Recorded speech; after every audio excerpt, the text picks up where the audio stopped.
是苹果爹，苹果终于发表了全新系列的 Apple Watch， 现在应该很多人都在问我该买哪一只。那这一次新发表的有 Apple Watch Series 6，还有 Apple Watch SE， 目前在官网上贩售的也还有 Apple Watch Series 3。那如果你从周边经销商买的话，你也可以找到 Apple Watch Series 5和 Series 4。所以这么多选择，到底哪一只适合你？开始前记得订阅、按下小铃铛，还有按赞和分享影片吧。首先来解释几个最新的功能。那如果以下几个功能你觉得有必要，那就直接买 Apple Watch Series 6就对了。第一就是血氧浓度的侦测，这是在最新的 Series 6上面独有的功能。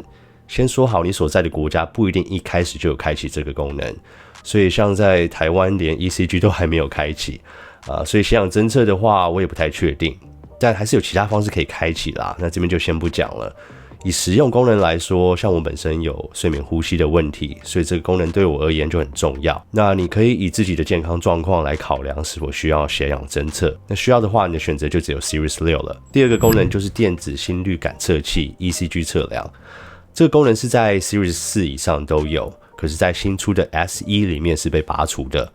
那就算硬体有这个功能，你一样要看你所在的国家是否支援。如果你不需要血氧侦测，但需要 ECG 的话，你可以选择 Series 4、Series 5或 Series 6，但是以目前看来 Series 5和6的价格差距并不大，我还是建议直接上 Series 6。除了血氧侦测，还多了蛮多硬体的功能进步，我觉得还蛮值得的。那第三就是水显萤幕，意思就是你的萤幕可以以低亮度的方式随时显示，这个功能是从 Series 5开始有的。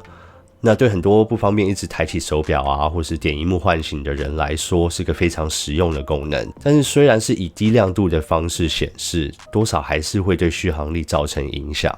所以有一些很在乎手表可以有更好的续航力的人，会把这个功能关掉。那如果你觉得这个功能对你的使用方式有帮助，直接买 Series 6就对了。好，第四就是长期高度计。那先前的系列有一般的高度计啦，那现在在新的 Series 6和 SE 里面有随时测量的版本。那这个可能对有在登山的人比较有用处，所以如果以上3个健康侦测功能你都不需要，但是需要这个长期高度计的话， SE 就是一个很实惠的选择。另外一个登山族可能需要的功能像是指南针， SE 上面也是有配备的。好，那第五就是睡眠侦测。这一点虽然旧版的 Apple Watch 也能支援，但是我认为血氧浓度的侦测在睡眠侦测中是很重要的一环。那这样来说，就是必须要买到 Series 6，使用睡眠侦测得到的数据和判读会更有用。其实以现在的阶段来说，我都不太建议考虑 Series 3，不论你是第一次要购买苹果手表或是像其他你想为你家中的小孩或是老人购买苹果手表。Series 3的晶片已经3年旧了，远远不及 SE 还有 Series 6的速度。再来，如果是帮家中成员购买，你可能就很需要家庭共享的功能。意思就是你家中的小孩、老人都不用有自己的手机来配对，也能独立的使用苹果手表来和你保持联系。你可以设定他们能用的时间还有能联络的对象。另外像是给长辈用的紧急服务功能和跌倒侦测，这一些在 Series 6和 SE 上面都有。但是你要使用家庭共享的功能，你就一定要买有 LTE 的版本。另外虽然 Series 4以上也有支援，但是以现在的价差来说， SE 都是非常划算的选择，除非你真的很需要 ECG 的测量。你基本上可以把 Apple Watch SE 想成是少了 ECG 和水显萤幕的 Series 5，但是价格只要$279 ，8900元台币起跳。所以以这样看起来，很多部分都比买其他旧款的划算。那目前台湾其实也没有开启 ECG， 除非你真的很需要这个功能啦，那以后可能会开启，不然 Apple Watch SE 真的是一个很推荐的选择。好，那我们再来分析一下材质的选择。我个人会觉得这种电子产品，既然里面的功能都一样，当然是选择最便宜的版本就好。那以比较贵的不锈钢和钛金属来说，除了表身的材质不同，还有萤幕的玻璃是使用蓝宝石的，意思就是会比较抗刮。但要注意到的一点就是，比较抗刮并不代表比较耐撞或是耐摔，因为整体的表身的重量更重，那真的摔到的话，萤幕破碎的几率可能更大。对，我就真的摔过。但当然，如果你是很小心的人，比较抗刮的萤幕对一些生活上的小摩擦来说，还是会很有帮助。那如果你想选择的是这种蓝宝石玻璃的表面，你就是要在钛合金还有不锈钢里面选。那以目前官方架上的也只有 Series 6可以选。那这些版本就是直接内附 LTE 的，那就算你不开启 LTE， 你还是可以当成一般的 GPS 版本使用。好，那再来就来讲讲 LTE 版本比较 GPS 版本。先说，如果你要使用家人分享设定的话，你就还是要选择 LTE 的版本。如果自己使用的话，你要考量到的地方就是，你有没有可能不带着你的手机在身边？不管说在运动啊、健身房，或是平常去附近买个东西。以我个人来说，我是手机的重度使用者，很多工作也都依赖手机完成，所以不带手机的几率实在太小。那对我而言就不一定需要 LTE 的版本。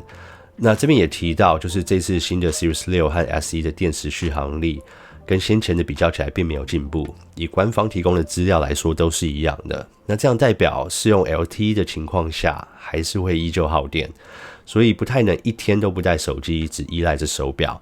加上有太多事情根本不能在手表上面完成。LTE 手表有其他方面的地方，这点我不否认，但你要考量的是，就那几% 的使用状况下的方便，值不值得你多花这点钱？那还有每个月要付给电信公司的月费，这点就要你自己去好好思考你自己的使用状况了。以上这些就是在我用 Apple Watch 6年来的经验，提出的这一些都是在我实际使用后比较在意的，不一定会完全符合你的使用状况。但我的经验是，苹果手表的功能有千百种，以一只小小的手表来说，真的是很了不起。但是当我们重度依赖手机的同时，手表最常用到的就是通知提醒啊、每天的活动记录、健康侦测、Apple Pay 等。那可能很多在看这支影片的大家是第一次想要购买 Apple Watch。